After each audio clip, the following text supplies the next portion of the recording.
Seguimos con nuestra serie de prédicas, la que se titula La vida en espíritu, y hoy es la prédica número 4.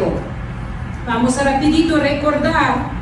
En la primera prédica estábamos hablando de dos iglesias emergentes o dos manifestaciones de la iglesia, donde una es humanista, la que busca agradar al hombre, la que está movida por los valores de espíritu de esta época: vanidad, ambición, satisfacer tu ego, levantarte, exaltarte, sentirte bien. Esa es la iglesia humanista, la llamada humanismo secular, la que dice no importa nada, solo que te sientas bien. Y luego está la iglesia que se opone a este espíritu secular, espíritu de esta era, y hace una fuerte defensa de la justicia bíblica. Es una iglesia que defiende la completitud, plenitud, que la palabra de Dios sigue siendo vigente, completa, que nosotros no solo creemos, no somos creyentes parcialmente bíblicos, porque mayoría de denominaciones son no pueden decir siquiera que son creyentes bíblicos, porque solo creen en partes de la Biblia. Y eso va del mal al peor. Hace unas semanas hablé con una persona que le pregunté, ¿en qué crees? No, le dije, si te congregas, porque me dice sí, y yo le dije, ¿en vida o en línea? En línea, es un grupo. ¿Y en qué cree tu grupo? Bueno, nosotros no creemos en la Biblia tal como la tenemos. Creemos que toda la Biblia está adulterada, que todos los que evitamos usar los nombres tales como Israel, porque es pagano, Jesús porque es pagano, Jehová es pagano nombre, Yahweh nombre es pagano. No usamos nada de nombres, solo investigamos. Y a base de que investigan, le dije, ¿cuál es la base? No me supo decir la base. Y me dice, no creemos en que sacrificios era la voluntad de Dios. Derramamiento de sangre no era la voluntad de Dios. Todo eso torcieron los hombres. Y yo quedé así congelada. Digo, si tú quitas la sangre, quitas la salvación, obviamente. Y dije, ya cuando no entré en debate, porque es ahorita lo último que quiero hacer, más que la persona dijo, y me gusta este tipo de acercamiento a la fe. ¿Qué fe? Entonces, ya cuando le dimos, estaba en el coche con nosotros, la persona le dimos ventón a la casa, porque íbamos en la misma dirección, y le dije a Luis, qué difícil debe de ser vivir sin tener fundamento, porque no sabes sobre qué te estás basando tu fe. Puro esoterismo y inventos humanos. Y eso sonó muy fuerte, pero de una u otra forma, las denominaciones clásicas es lo que practican. Partes de la Biblia, las que les gustan, las que les agradan, las que no les comprometen a nada, las que no piden cuentas. ¿Por qué a la gente le gusta congregarse en línea? Congregarse ya ni es palabra, porque no tienen que dar cuentas a nadie. Nadie los ve, nadie les dice, oye, hermano, ¿tú por qué estás andando en esto? ¿Por qué estás haciendo esto? Pero más te congregas. ¿Por qué la gente no le gusta congregar? Porque no quieren ser vistos. Por eso nos gusta que no vean lo que vivimos. ¿Qué hacemos? Hay personas que por salud son muy limitados aquí en la congregación para congregarse, pero todo el tiempo se mantienen en relación. Todo el tiempo piden, vengan a mi casa, denme estudio. O todo el tiempo cuando sucede algo, pastores, necesito que me apoyen porque me está sucediendo. ¿Cierto, hermana Rosalía? Porque más estás apegado, más visto eres y más desperfecto te ves. ¿Cierto o no? Porque si ustedes me van a ver solo el domingo, aquí en el púlpito, van a decir, nuestra pastora es lo máximo. Bueno, pero los que me ven día tras día, cuando yo lloro, cuando yo me enojo, cuando hago mi berrinche, cuando hago mi coraje, cuando me frustro, cuando les jalo las orejas, o como cuando, ¿dónde está Yohis? Yohi aprendió una frase en ucraniano, Yohis, Yohanan, budem piti popu. Mira, ¿no? Entendió ucraniano, que te vamos a dar el tuyo. Él ya lo sabe, lo está sonriendo. Así los que pasamos más tiempo, más nos conocemos. Y solo así nos podemos amar de verdad. Así es. Porque yo recuerdo cuando con Pastor nos conocimos y casi un año estábamos, antes de la boda, estábamos en comunicación, conocimos en línea, en comunicación en línea.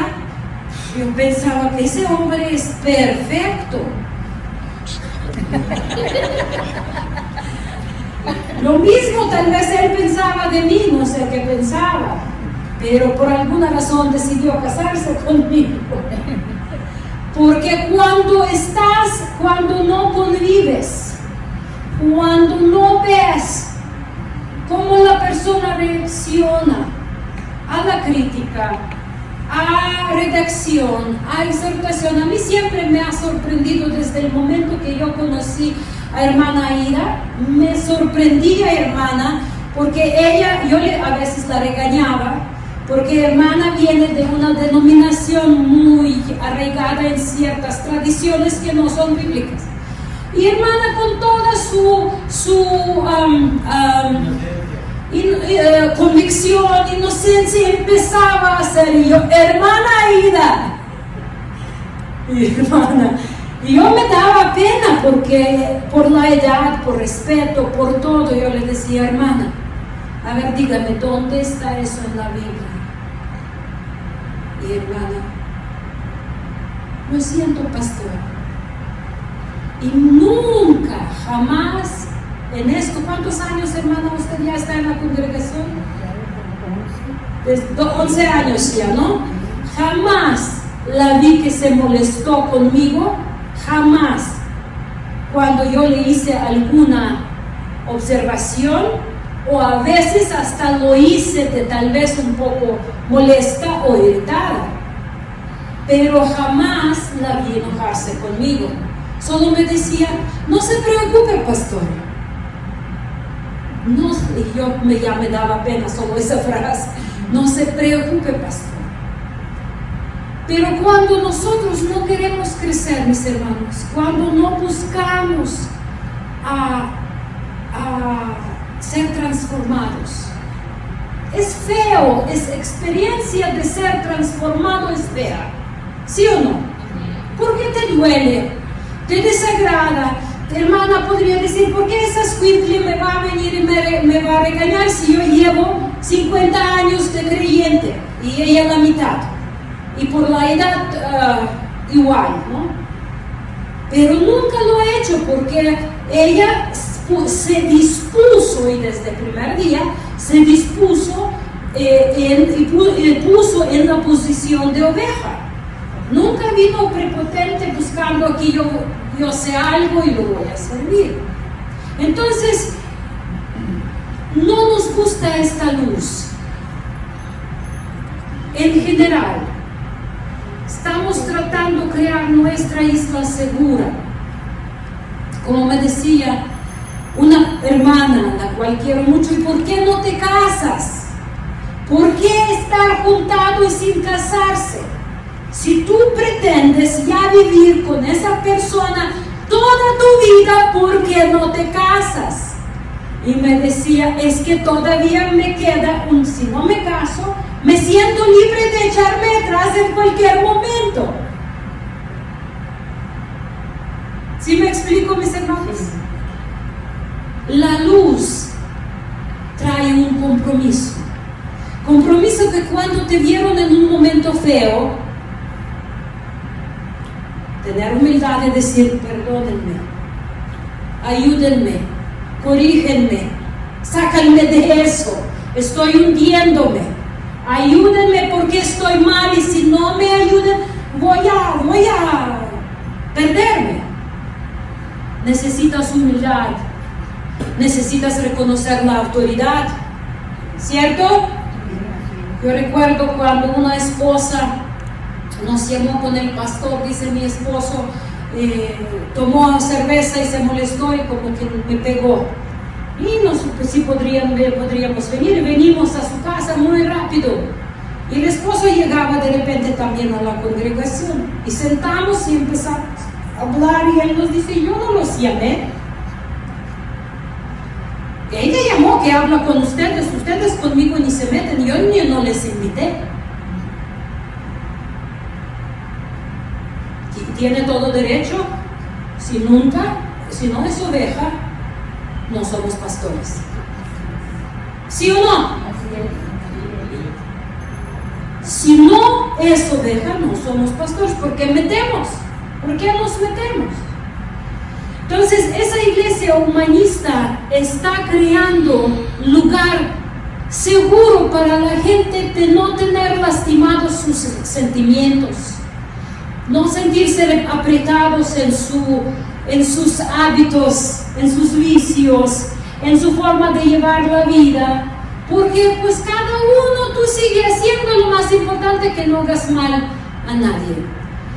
Entonces en segunda prédica estábamos viendo tema carnalidad contra madurez y decimos que cristianismo carnal versus de lo que la Biblia llama madurez espiritual. ¿Cuál es madurez espiritual? ¿Cuál es el propósito para nosotros en esa tierra, mi hermano? Llegar a la estatura completa o estatura de varón completo de Cristo Jesús. Madurarnos. Ustedes dan cuenta cuando hay un niño mal criado porque papás no lo están educando, y hay un niño bien, se ve que los papás están invirtiendo tiempo educarlo. ¿Se ve diferencia o no? Sí se ve, normalmente se ve la diferencia. Así en espíritu, mis hermanos, se ve diferencia cuando hay una oveja que se deja pastorear. En espíritu se ve. El mundo espiritual reconoce autoridad de pastor sobre una oveja. Y no por algo místico, es por educación espiritual. Así se ve cuando esto es un hijo de la casa. Está enseñado, está educado, no está perfecto, pero se ve que reconoce, que reacciona. Así de forma espiritual, Dios ve. ¿Saben cuando una niña en la casa no está amada por su padre y no está educada por sus padres, está muy propensa a ir y tener relaciones sexuales muy tempranos, entregarse y llevar una vida muy desordenada? ¿Sabían ustedes eso? Tal vez muchos de ustedes lo han hasta vivido.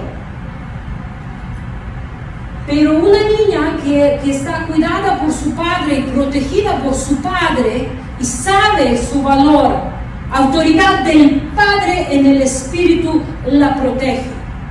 Su papá no va a estar andando con ella cuando está en la escuela, cuando está en la calle, cuando está en donde sea. Pero autoridad del padre sobre ella sí va a estar. Yo recuerdo cuando mi papá me decía, yo decía, papá, tato. Nosotros en Ucrania no decimos tato. Tato, ¿puedo ir yo con mis amigos a tal y tal lugar? Y me decía, sí, pero a las 9 en punto estás en casa. Y saben, mis amigos estaban en su convivio, lo que sea, con pelota, con mil cosas, cuando éramos todavía más chiquillos. Y yo ya preguntaba, ¿qué hora es? ¿Qué hora es? Y esperaba a veces hasta 8:55 y luego corriendo. Y mi papá con reloj. 10 segundos llegaste tarde. Pero te perdono 10 segundos, no pasa nada. Y yo sabía que mi papá está velando sobre mí. Qué bendición tener a un papá velando sobre ti. Cuando tú eres niño, tonto, piensas, ay, qué cruel es mi papá. Y mi papá obviamente pudo haber agarrado y estando haciendo sus cosas que no tiene nada que hacer. Pero él sabe la importancia de velar por sus hijos. Y se ve cuando los niños, cuando jugábamos, y yo decía, ya voy a correr porque ya mi papá me va a regañar. Y otros niños, a nosotros nadie nos está esperando, y pensaban que eran libres, pero eran desprotegidos. Y así, mis hermanos, en la iglesia, madurez se obtiene cuando el ministro está velando sobre la palabra de Dios. Amén. Y cuando te la está presentando tal como es. Porque el ministro no va a estar junto contigo cuando tú vas a estar enfrente de una tentación. Tú no vas a estar con un joven cuando se le presenta una muchacha y empieza a tentarlo.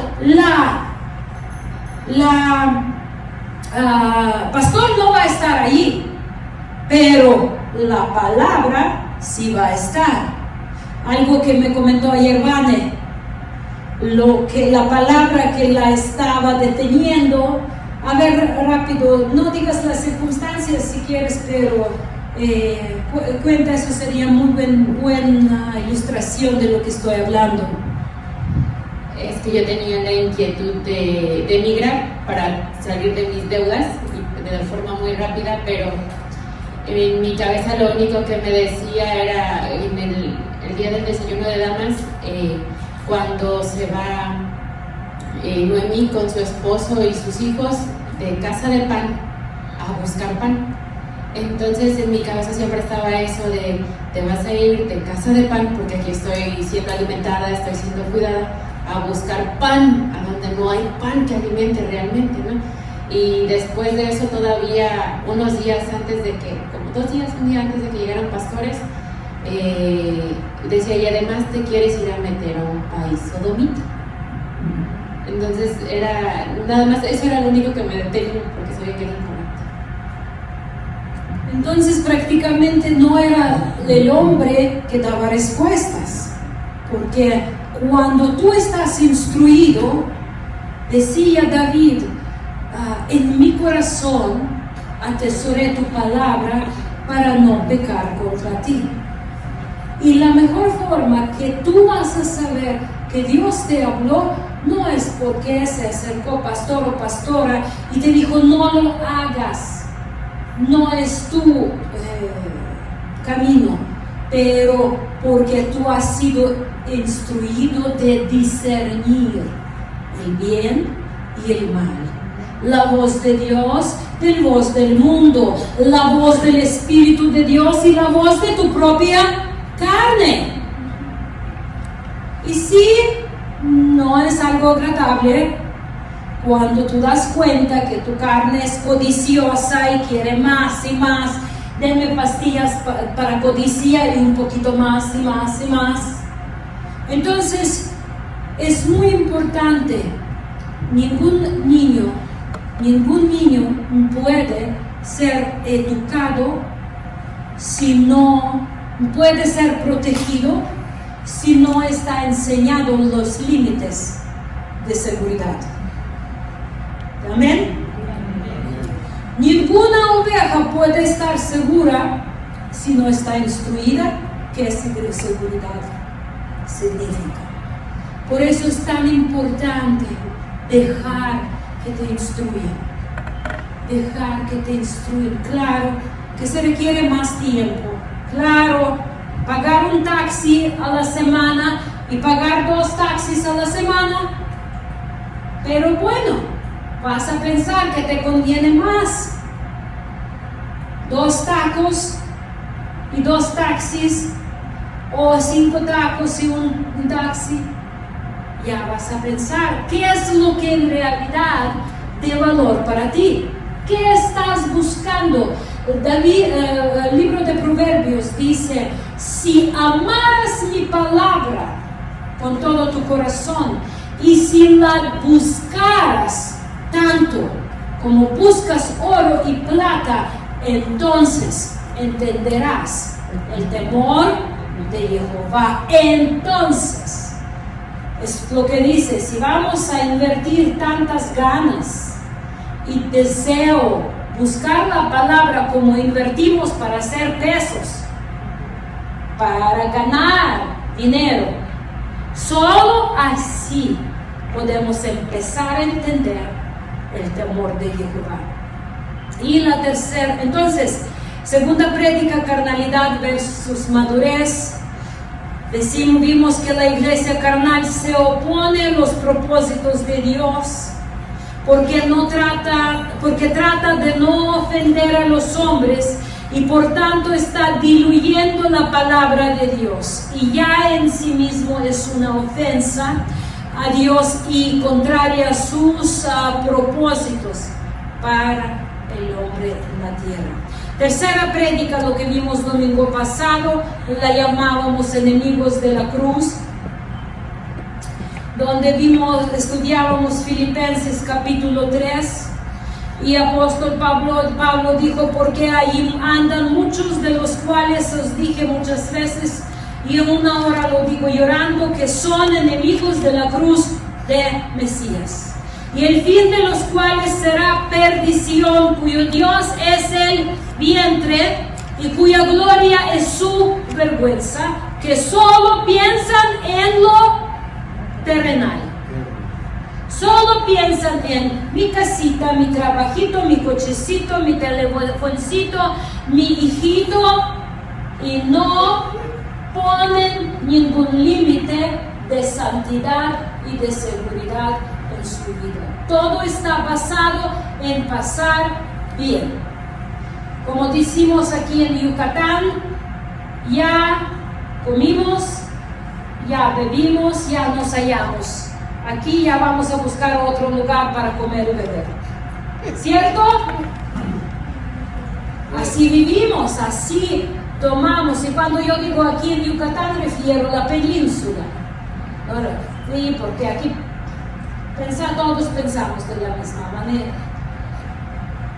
Cuando nosotros nos enfocamos solamente en satisfacer nuestros instintos básicos, mis hermanos, no somos más que animalitos, porque la diferencia entre el hombre y el animal, porque el animal también tiene hambre, tiene frío, busca para hacerse un nido o una cueva o lo que sea para no tener frío, para estar cómodo. Pajarito está acomodando su nidito muy bonito. Son instintos. pero los propósitos del reino de Dios solo está dado entender a los que son creados según su imagen y su semejanza. Por eso es tan importante que no vivamos bajo solo nuestros instintos básicos, mis hermanos, porque dice la palabra que somos más miserables de todos los hombres. Entonces, la conducta realmente demuestra si tú eres amigo de Dios o si tú eres enemigo de la cruz. Y el futuro de los enemigos de la cruz es destrucción eterna. Y la palabra de Dios habla con términos muy fuertes, muy fuertes. Todavía nosotros cuando predicamos, todavía hasta a veces te da pena y miedo decir tan fuerte como dice la palabra de Dios. Pero lo tenemos que estar aprendiendo porque no tenemos derecho de diluir el mensaje. Entonces, está diciendo Pablo que los cristianos carnales no pueden agradar a Dios porque sus mentes están siempre en cosas terrenales. Él dice, todo lo que piensan es solo la vida en esta tierra. Por lo tanto, no pueden ver la realidad de Dios ni enfocarse en lo que es eterno. Esas eran las 3 prédicas anteriores, y hoy la número 4 la vamos a llamar llamado a madurez. Filipenses 3:20 vimos, mas nuestra ciudadanía está en los cielos, de donde también esperamos al Salvador. ¿Cuántos de ustedes viven en víspera del Salvador? ¿Quién? ¿Lo esperamos de verdad con la vida? Si Él viene hoy, si ya y te vas a parar y vas a decir, yo hice todo lo posible para que yo y mi casa sirvamos a Dios. Yo hice todo lo posible para instruir a mis hijos vivir según la palabra. Yo hice todo lo posible para en mi casa no permitir que practican el pecado, en donde yo tengo autoridad. Yo no puedo ir meterme en la casa de mi vecino y decir, no hagas eso en tu casa, ¿quién soy yo? Ni siquiera yo puedo imponer mis reglas en la casa de mi hijo adulto, cuando ya tiene su casa. No, yo puedo dar consejo, pero en mi casa yo soy la que da, o el que da permiso o prohibición. Todo lo que se permite y se practica en mi casa, viendo en la tele, juegos que se juegan, los planes que se contratan, las comidas que se compran, ropa que se compra y pone mi hijo, mi hija, es lo que yo estoy permitiendo. Es algo muy serio. ¿Cómo pasan tiempo mis hijos en mi casa? ¿Qué hacen? ¿Cómo celebran sus cumpleaños en mi casa? ¿Qué música se toca en mi casa? ¿Suena? Todo eso es responsabilidad ¿de quién? ¿De mi hijo? ¿De yo? De mí. De yo. Obvio, en su casa mi hijo va a escuchar lo que quiere. Es su casa, su regla. Pero de mi casa, aunque, como decía mi papá, no te gusta, ahí están tus maletas y márchate a tu México. Y no me vas a dictar lo que yo permito o no permito, o lo que hago en mi casa.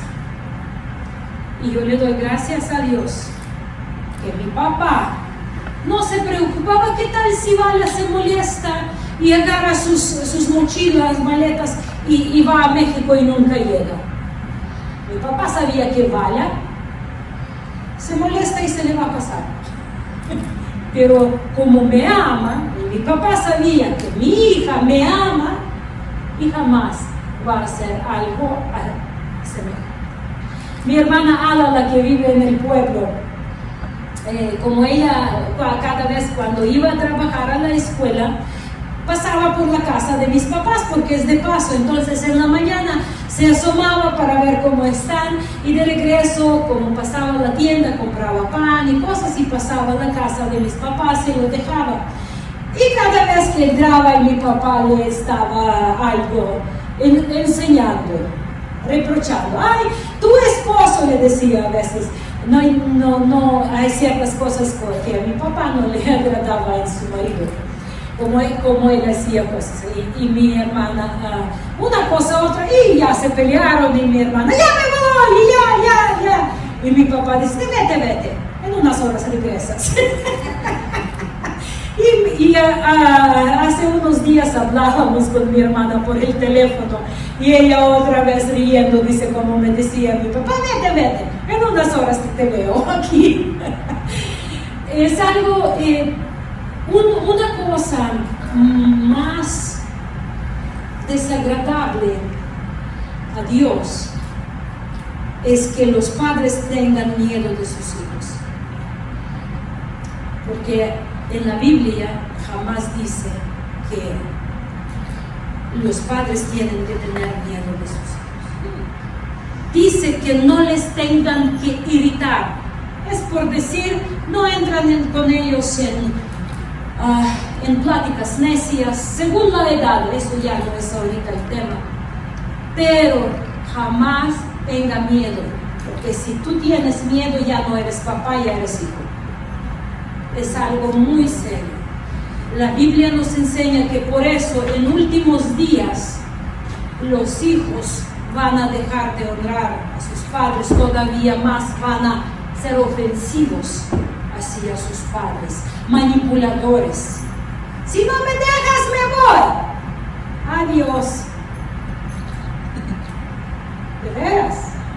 De veras, mejor poner el límite de vida que entrar en el juego de muerte. Es así y no diferente.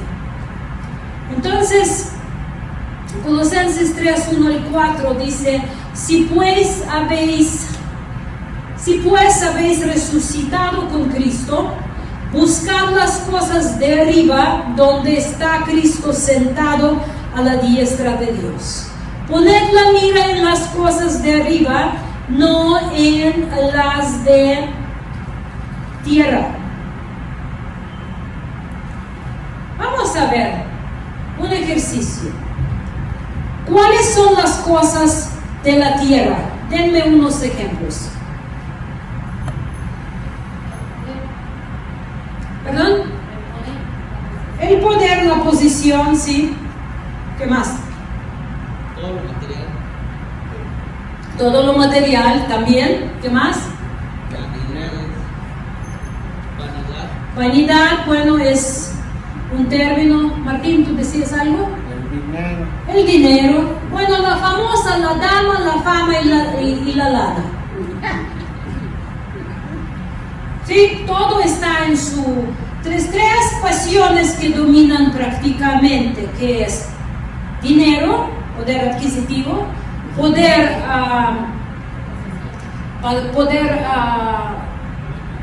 ¿cómo lo llaman? Tal vez político o económico, lo depende, ¿no? Y satisfacción sexual. 3. Todo se manifiesta en cada uno de diferente forma. ¿Cuál es el interés o cuáles son las cosas de arriba?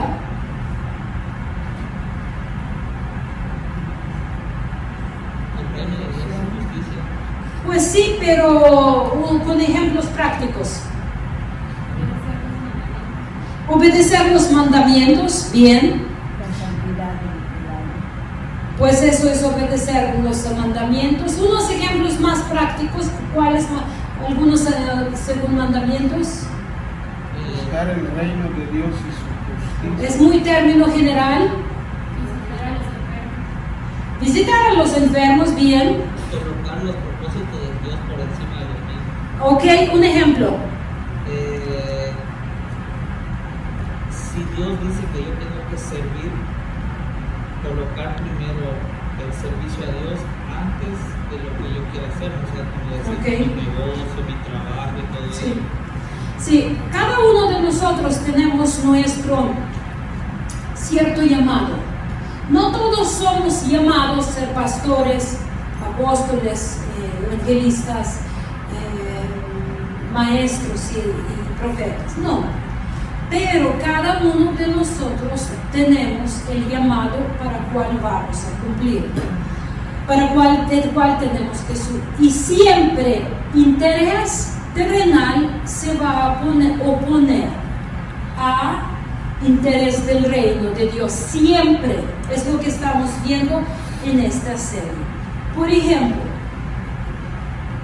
uno de los obstáculos por qué aquí en esa congregación faltan ministros es porque no queremos comprometernos. Queremos a servir en una ocasión, por ejemplo, eventual. Cuando hay un evento, tenemos muchos voluntarios y decimos yo lo voy a hacer. Y lo hacen con gusto, mayoría, algunos a veces se les olvida que lo se comprometieron. Y es una cosa que pues está bien, eventual. Pero, por ejemplo, cuando tú ya te comprometes, en dado caso tenemos, ¿a quién vamos a agarrar de víctima? A Daniela con niños. Son niños que están todos los días en la escuela. Pero a las 7 de la mañana, ellos están aquí ya preparándose para ministrar y servir. ¿Tienes sueño en la mañana, Daniela? Ian, ¿tienes sueño en la mañana? ¿Quieres dormir en la mañana? ¿Y por qué no duermas si vienes acá? ¿Yo te obligo? ¿Pastor les obliga? ¿Sheila les obliga? Les dice, les instruye en lo que es bueno. Entonces, ¿por qué, Daniela? ¿Por qué están acá? No escuché.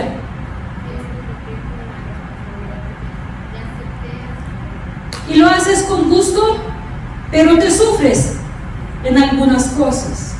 Es algo que sucede, mis hermanos. Cuando nos comprometemos en hacer algo, lo hacemos con gusto, pero también sufrimos.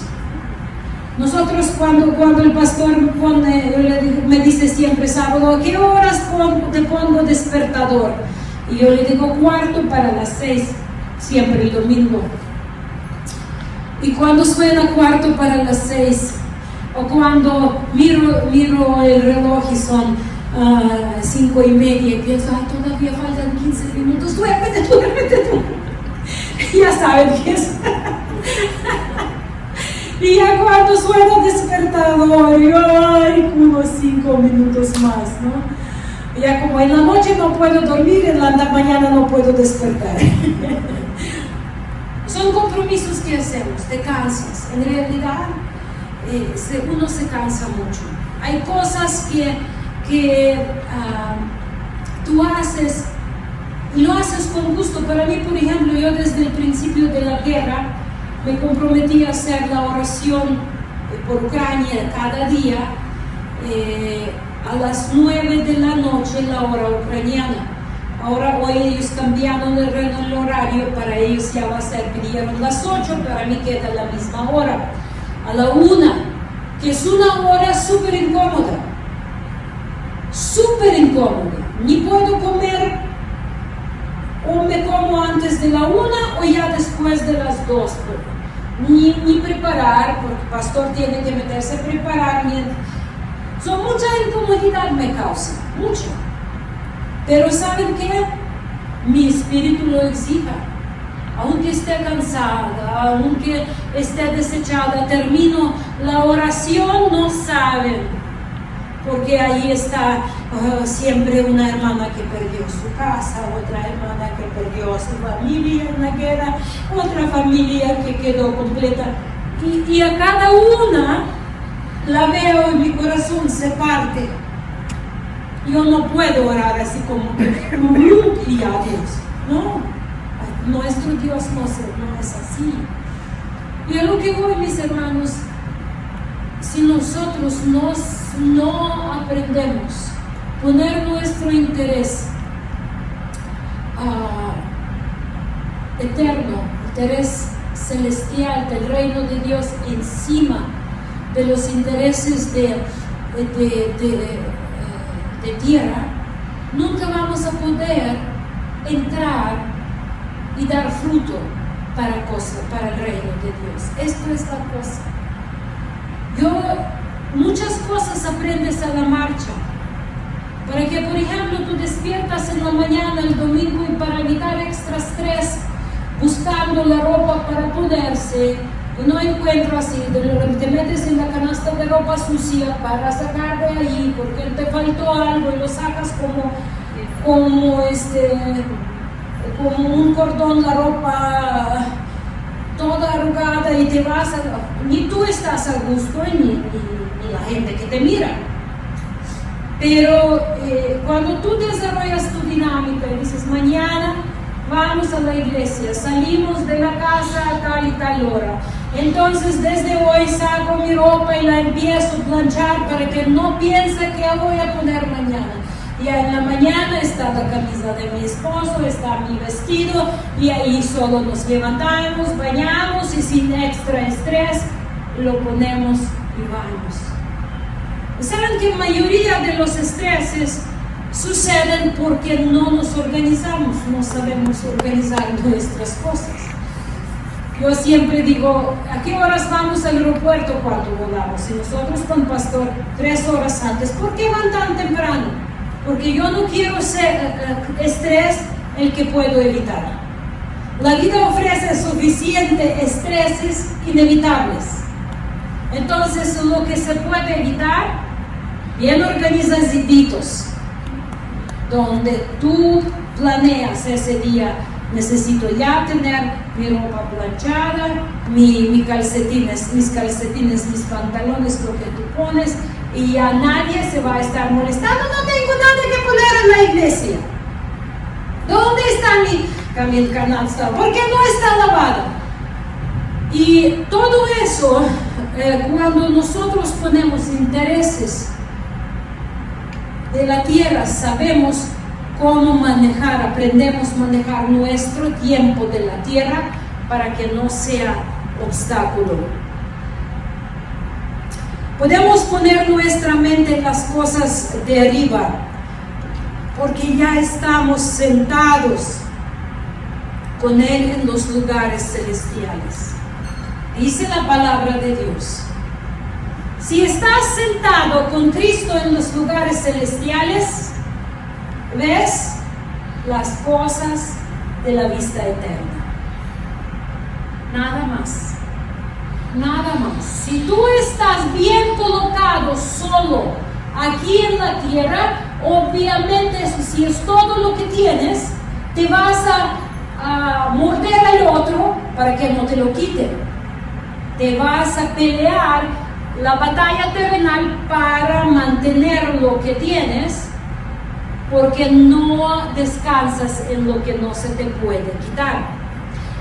Efesios 2:6 enfatiza diciendo, y juntamente con Él Dios nos resucitó y asimismo nos hizo sentar en los lugares celestiales con Cristo Jesús. Eso es futuro, pero ya es presente. Hoy mi corazón ya debe de estar en lugar celestial, junto al trono de gracia, junto con Cristo. De esa forma, yo puedo vivir tranquilo viendo cómo pasa ese mundo. No significa que no me va a doler, pero voy a seguir siendo efectivo sin importar lo que estoy perdiendo. Claro que lloro tengo alma, pero mi espíritu está en lugar celestial y me mueve seguir mirando la vida desde la perspectiva del reino de Dios. Amén. Por eso podemos poner nuestra mirada en Él, en lugares celestiales, porque ya estamos allí. Los que nacimos de nuevo, los que nos entregamos a Dios, los que lo amamos sobre todas las cosas, ya estamos allí. Y esto es algo que no parece posible para nosotros en la tierra, porque decimos, es que vivo soy carne, y Dios conoce mis debilidades, nuestra frase favorita. Pero Pablo dice que se espera de nosotros, Dios espera que vivamos de esta manera en realidad. ¿Ustedes creen que si Dios dice que lo vivas, que es imposible? ¿Creen que Dios nos pide algo imposible? Claro que no. Si Dios lo dice, significa que se puede. Se puede. Tú tal vez vas a decir, eso no es algo ni práctico ni realista, es un mundo utopista. Pero la mayoría de los creyentes o cristianos piensan de esa manera. Su punto de vista es que nuestro pensamiento es carnal y no espiritual. Para el creyente, Pablo está diciendo que la realidad invisible de Dios y su obra debe dominar por completo en nuestras decisiones, motivos y pensamientos. Algunos podrían objetar diciendo, no podemos tener una mente tan pesada que no seamos buenos terrenales. Así de, no podemos, si nosotros solo vamos, dicen algunos, si solo vamos a poder pensar en el cielo, no vamos a poder hacer bien cosas en la tierra, pero todo viceversa. Si tus valores son celestiales, entonces tu vida en la tierra lo va a reflexionar. Los discípulos de Mesías son mejores cónyuges, son mejores trabajadores, son mejores empresarios, junto a inglés con español, son mejores empresarios, son mejores amas de casa, son mejores hijos. ¿Por qué? Porque saben que en todo lo que hacemos hoy se refleja lo que ya somos por fe, sentados juntamente con Él en el reino de Dios. Cuando nuestras mentes se concentran en las cosas de arriba, somos mucho más amables, más pacientes y más diligentes en nuestro trabajo, y a la gente le gusta tenernos cerca de ellos. A la gente le conviene tenernos cerca. Cuando pasan tiempo difícil, ¿a quién están buscando? A nosotros, porque nosotros podemos dar un consejo que funciona. No somos de psicología humana para tapar el hoyo. Nosotros podemos dar consejo de la vida, de transformación, de la esperanza verdadera. Bendito sea el nombre del Señor. Dios nunca nos diría que tuviéramos una mente más celestial, por si eso nos haría peores personas. Si Dios dice, piensan en las cosas de arriba, aunque estén abajo, eso significa que mientras están abajo pueden vivir la calidad del cielo. Y eso debe de ser nuestro objetivo. Él nos dice que tengamos una mente celestial porque nos hace una mejor representación del reino de Dios y de su justicia, de nuestro Padre en la tierra. A mí me agrada mucho cuando me miran y dicen, "Ah, te pareces mucho a tu papá". Y más que ahora mi papá no está aquí. Y yo me siento, ay, qué bonito. Estaba mi hermano Boba hablando, daba la palabra y también ahí comentó que con los años mi voz se hace como voz de mi papá. Y te sientes prácticamente tan bonito, porque no están con nosotros, pero están mientras vivimos nosotros. Nuestros padres son parte de nosotros y están con nosotros mientras estamos aquí. Y eso es una bendición. Y cada vez cuando te dicen pareces, te sientes esa calidez en corazón, porque sientes que sí está en la forma sana, ¿me entienden? No estamos hablando de espíritus o algo que somos, ellos son parte de nosotros y siempre estarán. Por eso todo lo que estamos hablando, mis hermanos, quiero que entiendan una cosa. No estoy predicando esta serie como mensaje de condenación o de juzgarlos o de atacarlos o hacerles sentir inadecuados. Es una instrucción la cual Dios nos está dando de su palabra. Si somos honestos, todos hemos sido carnales en algún momento de nuestro caminar, de nuestro tomar decisiones, y todos nos inclinamos todo el tiempo hacia carnalidad. Mientras estamos en esa tierra, todos tenemos inclinaciones carnales. Por eso la palabra de Dios todo el tiempo nos da instrucción cómo no seguir esas inclinaciones, y de eso se trata también esta serie de prédicas.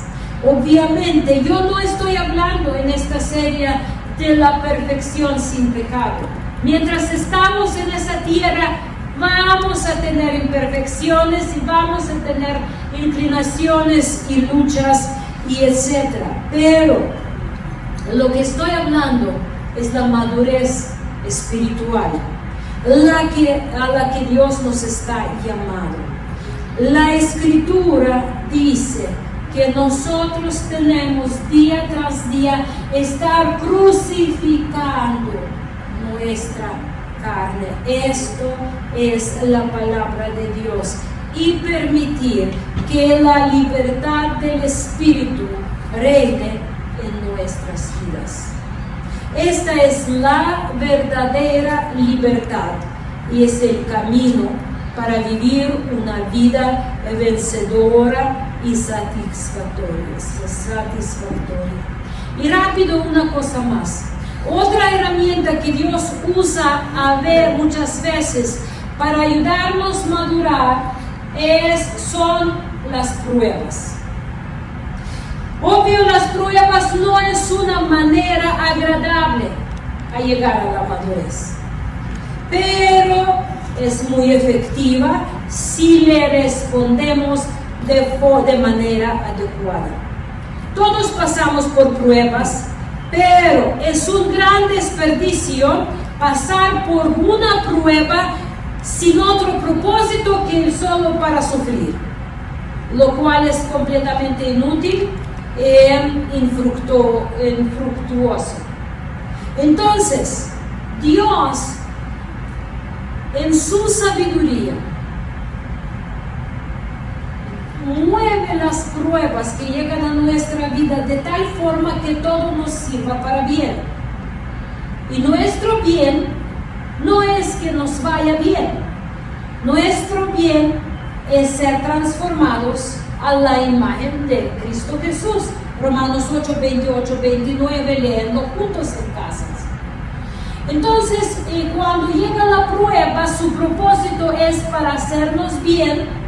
¿Y cuál es el bien? Ser transformados más a la semejanza de Cristo Jesús o llegar a la estatura completa de Cristo Jesús.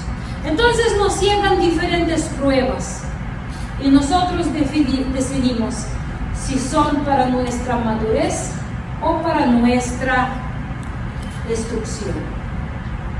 Cuando llega una enfermedad a tu vida, tú decidas si va a ser herramienta de Dios para que tú seas transformado o va a ser un arma de enemigo para que seas derribado. Tú decides a quién le entregas poder sobre tu enfermedad. Cuando se enferma tu ser querido, de la misma manera tú decides a quién le entregas poder sobre en esta prueba, o a Dios para tu madurez o al enemigo para tu destrucción. Cuando te deja marido, tú decides si tú entregas esta prueba a la mano de Dios para madurar y depender de Dios, o vas a permitir que el enemigo te destruya a través de la decisión de un hombre impío. Si tú pierdes trabajo, tú decides qué vas a hacer, si vas a servir a Dios y convertir eso en madurez, o vas a llorar, pobre soy, y vas a vivir en miseria y destrucción. Tú decides qué se va a convertir de ti. Y así lo resume Santiago 1, 2, 4, hermanos míos. Tened por sumo gozo cuando os halléis en diversas pruebas, sabiendo que la prueba de su fe produce paciencia. Mas tenga la paciencia su obra completa, para que sean perfectos y cabales, sin que les falta cosa alguna. Dios incluso usa todas nuestras pruebas para llevarnos a madurez y quemar nuestra carnalidad a través de su fuego purificador. ¿Quién sabe cómo arde la prueba? Pero tú decides si te purificas o te quemas. Tú decides si tú sales como oro purificado o quedas como ceniza y el aire te llega y lleva y ya no estás más. Obviamente depende de nosotros cómo respondemos. Todavía yo estoy tratando de aprender a responder a las pruebas con puro gozo, como nos advierte Santiago. Pero la verdad es que no siempre logro gozarme cuando llega la prueba. Es difícil, ¡ay, llegó la pruebita! ¿No? Obviamente llega un reto, a veces como un martillo que te golpea, pero tú decides en las manos de quién dejas tu destino, tu corazón y tu reacción. Dios trabaja para nuestro bien.